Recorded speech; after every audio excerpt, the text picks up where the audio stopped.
Hey, I'm so glad you're with me again today. We are going to finish our conversation on communication, and this one's going to be dedicated to husband and wife. And I feel like Satan really tries to get into all marriage relationships, and communication or lack thereof, or poor communication, is one of the primary ways that he gets in. And I can paint you a few different scenarios, but we get our feelings hurt. That happens, especially when we love somebody. When we're dating, not that we're even trying to be somebody we're not, it's just that we are being our best version. We are kinder, more patient. We're more understanding when something doesn't go like it should. And so it's one of those situations where it's not that you're really not being who you are, it's just that you're choosing to be all the good parts of you. And in marriage, once you start living together and sharing space, you're going to find out that there is a lot of things that you do differently. And one of you may be tidy and the other one of you is not tidy. And so that can be cause for communication. And what looks healthy is that wife going to that husband and saying, "Hey, I noticed that you leave your clothes on the floor in the bathroom after you get out of the shower. I've bought a hamper specifically so that we can put our dirty clothes in there. So do you mind just picking up your stuff and throwing it in the hamper?" And maybe for the husband, sure, he wouldn't mind doing that. But if he didn't grow up that way and he doesn't have a habit of it, it's going to maybe take some time for him to get used to putting his clothes in the hamper. So do things that help. Put the hamper in the bathroom for a while. Maybe it's unattractive and unsightly, or it's kind of stuffy in there with it in there. But once he gets used to putting them in the hamper, then you can move it back out to where the hamper goes, and he will already have that habit of putting them in the hamper. You can do things that help, but you can also communicate. This is really important to me. When I get out of the shower, I don't want to step on your dirty clothes. I want to be able to walk through my bathroom and it be clean. And this is just a silly example, but I'm telling you, people hold resentments over this kind of a thing for their whole marriage.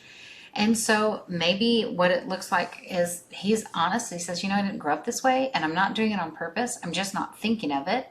And so I'll try to do better, but can you help me in trying to do better? And so you make an agreement, right? Because he's not like, if you don't like it, just pick it up yourself. That's not considering somebody else's feelings and thoughts about the deal. And it's also just a harsh way to speak to somebody. So you don't want to be that way. But it can be like, hey, this is just something that isn't as important to me. I'm going to need your help in making it important to me. Because he loves her and he wants it to be important. The next day she walks out and there are his clothes. And so she does. She puts the hamper in the bathroom and she just says, "Hey, I picked up your clothes today and I put them in the hamper, but I've left the hamper in the bathroom so that it's a good reminder." He says, "Thanks, okay." And the next day he doesn't put his clothes in the hamper. So instead of being mad and holding a resentment, if he cared about me, he would throw his clothes in the hamper. He's just selfish and doesn't care about me at all. And from that line of thinking, there's going to be resentments. And then it's going to become a fight. And when it really, all it needs to be is a quick text. "Hey, hun, you left your clothes on the floor again in the bathroom. Could you go put them in the hamper for me?" How many texts is it going to take before he just starts remembering to put his clothes in the hamper? Probably not that many, honestly. And if it's important to her, then he will probably understand it's important and he'll do it out of love. And if it's not as important, honestly, what does it hurt to just pick up his clothes and put them in the hamper? And if he forgets one day, fine, pick them up and put them in the hamper. And then maybe remind him another week, "Hey, 3 times this week I picked up your clothes and put them in the hamper. I just know that this is not something that you're used to. Do you mind trying to help with this?" And you just continually give gentle reminders, because why get mad about clothes on the floor? Why get mad about differences of the ways that you were raised? There's going to be differences. And so you're going to have to learn how to come together and communicate about those differences. But you don't have to be mad about it. Because when you were dating, you wouldn't have been mad about it. When you were dating, you would have just been like, "Oh, look at this guy. He just can't keep his clothes off the floor," And you wouldn't have been as upset about it. But now you're taking it personally. And it's not personal. It's not really about you. People are just speaking from their own perspective. And they're saying things the way their mind thinks and from their viewpoint.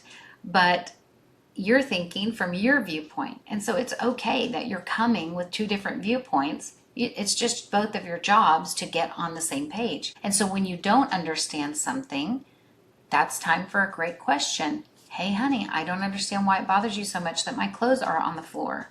Can you help me understand? And that gives her, she doesn't need to be defensive about it. Well, I'm not a slob and I'm not going to leave my stuff. You don't have to go there. What you can say is, I don't work well in a messy environment. So having that there really bothers me. It kind of clutters up my mind. It doesn't take very long. And so I would really appreciate if you could just honor that, because I kind of don't want to touch your dirty underwear, if I'm being honest. Okay, now both people have had a chance to express themselves. And as a couple who loves one another, you come to an agreement moving forward.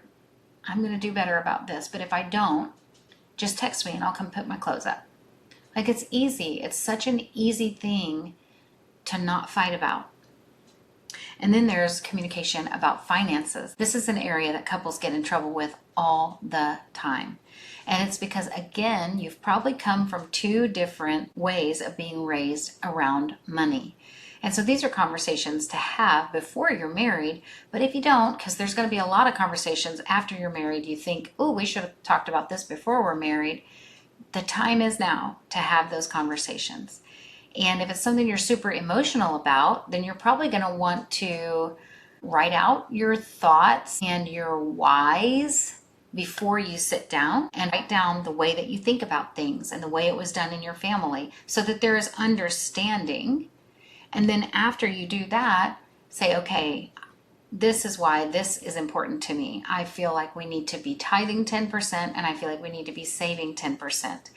And that is something that's very important to me. And maybe he says, I like to tithe 15%, but I don't put anything in savings because I trust that the Lord is going to give us month to month what we need.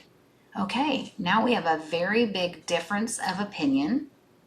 And one is coming from a security issue, needing to feel secure about the money in the bank. And the other is saying, I want our security to only be in the Lord.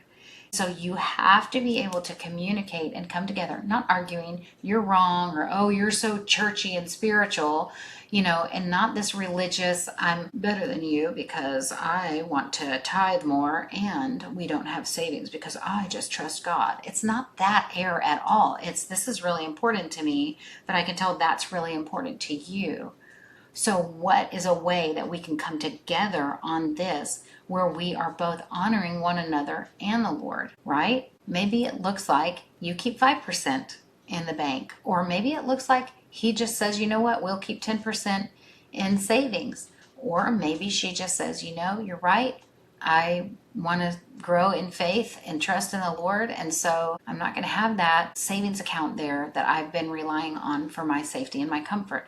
There's all kinds of ways that this can work out. He could say, if she's working and he's working, he said, you can put your 10% in the bank as savings, and I will always honor that. I'm just not going to put mine. And you can tithe 10% on your income, but I'm going to continue to tithe 15%.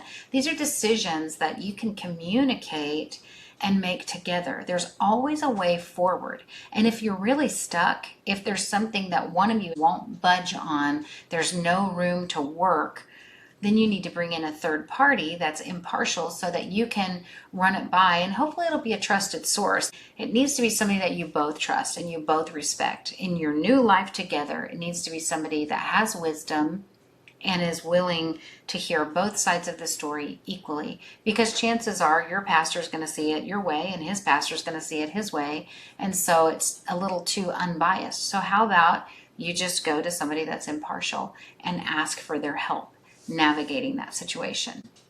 There are times, that you can go to your parents and ask them. And then there are times when that gets unhealthy in and of itself. I would really encourage you, in a marriage relationship, try to work it out between the two of you and communicate in a way that you are listening and hearing what they're actually saying. And if you don't understand, take the time to say, this is what I heard you say. This is what I feel like it means. Do I have that right? And then let them answer. And if they say, yes, that's pretty much what I was trying to say, then okay, you can work from there. But don't just assume what somebody means by something they said, because chances are you're hearing it through a filter that includes all of your past experiences. And maybe there is pain there that's going to cause you to hear it the wrong way. So just ask for clarification. And then if they clarify and say, yes, that is what I meant, now you can say, okay, I really don't know how to move forward with this. Can we talk to somebody else? Can we bring in some wise counsel on this? And you should always be willing to bring in a third party, because being married and being loving should be more important than being right. If you find yourself always having to be right to prove yourself that you were right, then you're not really in a place that you can have communication, because that comes from deep brokenness. If you always have to be right and prove it, there's a deep brokenness there that's going to hurt every relationship that you have, especially in the marriage relationship. You need to be willing to listen and hear, not just listen to respond. And our pastor says, when somebody speaks to you from feelings, you should respond with feelings. And when somebody speaks to you from logic, you should respond from logic.